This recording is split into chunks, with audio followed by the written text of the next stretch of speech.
Assalamualaikum warahmatullahi wabarakatuh. Perkenalkan, nama saya Novia Rahma Akbaria, NIM 1803211001010.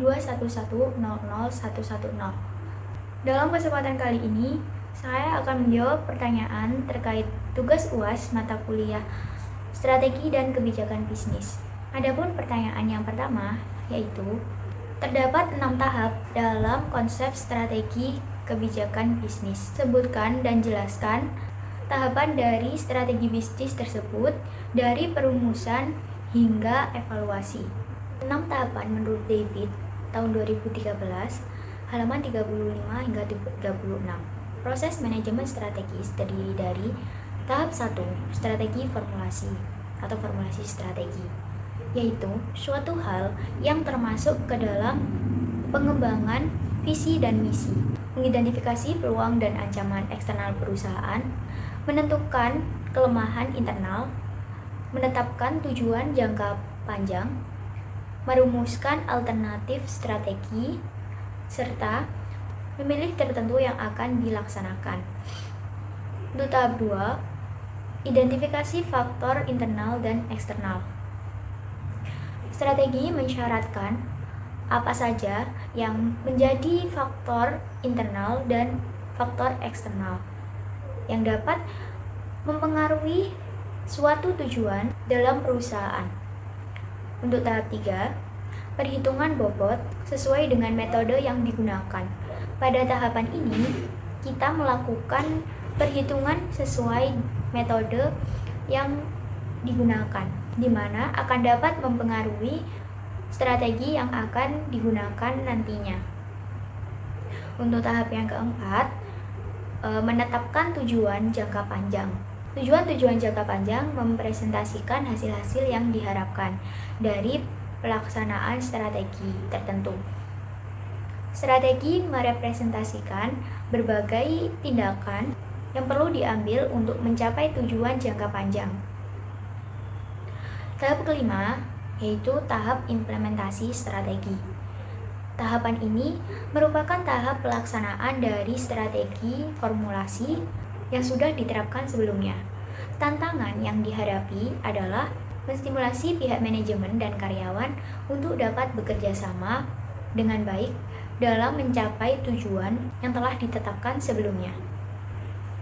Untuk tahap yang keenam, yaitu tahapan evaluasi strategi. Pada tahapan ini adalah tahapan terakhir dalam manajemen strategis. Manajer harus tahu kapan ketika strategi tertentu tidak berjalan dengan baik. Penilaian atau evaluasi strategi adalah cara paling penting untuk memperoleh informasi ini. 3 aktivitas penilaian strategi adalah meninjau ulang faktor eksternal dan internal yang menjadi landasan bagi strategi. Yang kedua, pengukuran kinerja, dan yang ketiga, pengembalian langkah korektif.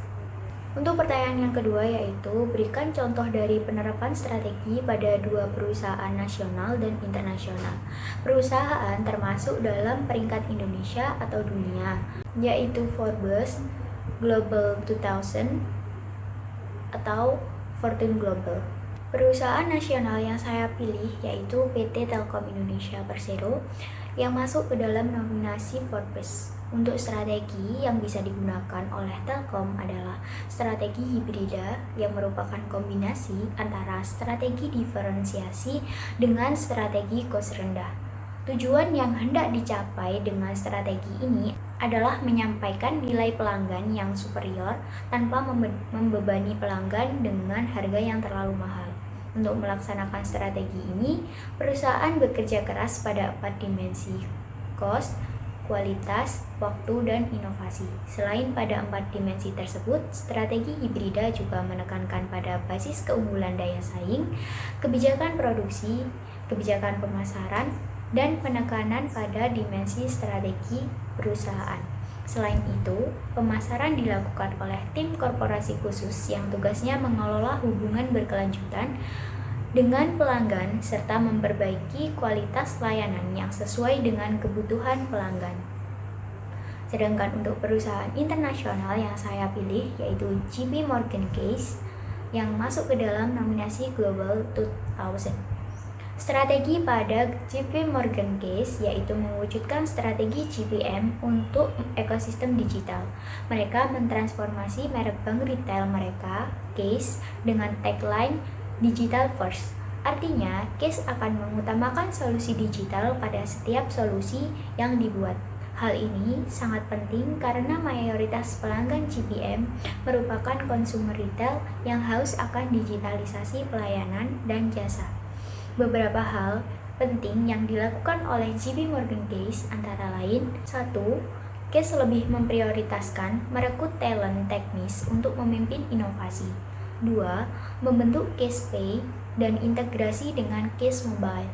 Yang ketiga, rejuvenasi JP Mobile. Dan yang keempat, mempatenkan sistem pembayaran sebanyak mungkin. Demikian yang dapat saya sampaikan, ada kurang lebihnya saya mohon maaf. Terima kasih. Wassalamualaikum warahmatullahi wabarakatuh.